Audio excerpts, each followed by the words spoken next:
মানুষের হৃদয়ের খোরাক যোগায়, আর পুলিশ মানুষকে নিরাপত্তা দেয়, জীবনের নিরাপত্তা। দুটোই পাবলিকের জন্য। তো দুটোতেই আমি সফল, সমস্ত কিছু প্রস্তুত আছে।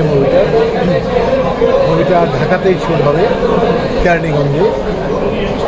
Location everything is okay, but just shoot করতে পারছি আমরা। দুটো জায়গা, একটা হচ্ছে প্রশাসনের কাজ করেছেন আপনি, আবার হচ্ছে যে নাটকে অনেক কাজ করছেন জায়গাতেই আসলে। হ্যাঁ, একটা হচ্ছে চলচ্চিত্রের মাধ্যমে, একটা আর হচ্ছে আপনার পুলিশিং। রাইট, এই দু জায়গাতে আসলে প্রাপ্তির জায়গাটা কোনটা আসলে দুটোই মানুষের কল্যাণে। চলচ্চিত্র মানুষের হৃদয়ের খোরাক যোগায়, আর পুলিশ মানুষকে নিরাপত্তা দেয়, জীবনের নিরাপত্তা। দুটোই পাবলিকের জন্য। তো দুটোতেই আমি সফল আমি মনে করি। আমি আমার পক্ষ থেকে তৃপ্ত আমি সাংঘাতিকভাবে সাকসেসফুল বলে আমি মনে করি। আমার কখনোই এতটা সাহস আমি পাইনি যতটা আমি হয়েছি। এখন সবাই সব কিছু হতে পারে না, আমার পৃথিবীতে আমি কিং। আমরা কিন্তু দেখেছি নাটকে অসংখ্য নায়িকাদের সাথে আপনি কাজ করেছেন।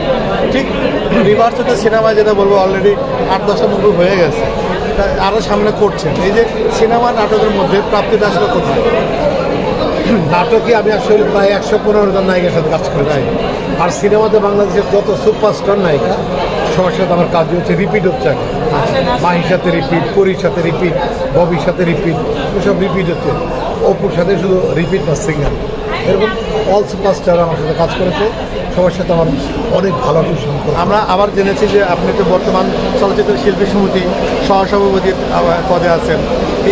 এখানে এই যে ভালোবাসা, চলচ্চিত্রের মানুষ যে অবশ্যই ভালোবাসে, না হলে কিন্তু এই জায়গায় আপনাকে কিন্তু আজকে এনে নিতে হবে। এখানে আপনার মানে যে সহসভাপতি পাওয়ার পরে যে ভালোবাসাটা পেয়েছেন মানুষের, এই জায়গা থেকে আমি চলচ্চিত্র শিল্পী সমিতির মানে চলচ্চিত্রের বয়স আমার 7 বছর।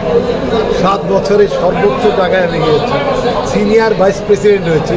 এবং যাদের সাথে আমি পাস করেছি আপনারা জানেন যে তাদের ক্যারিয়ার 30 বছর 34 বছর, 800 সিনেমা করেছে। আর আমি 4-5টা সিনেমা তাতে আমি সিনিয়র ভাইস প্রেসিডেন্ট হয়েছি। এটা গড গিফটেড, পারফেক্ট। সেটা হচ্ছে যে বর্তমান শিল্পী সমিতির যে বর্তমান অবস্থা, যেহেতু একটা বিশাল একটা পরে একটা ধাক্কার পরে কিন্তু আমরা শিল্পী সমিতির তেমন দেখছি না, এটা আসলে আপনাদের প্ল্যানিং কী আছে? আপনি দেখেছেন যে আমি আসলে কখনোই থামি নাই। যখন অনেকে শঙ্কিত ছিল, ভয়ে ছিল, কারণ প্রত্যেকটা শিল্পীরই একটা আতঙ্ক আছে, সম্মানের ভয় আছে। কারণ কখন তাকে সম্মানহানি করা হয় এই ভয়ে।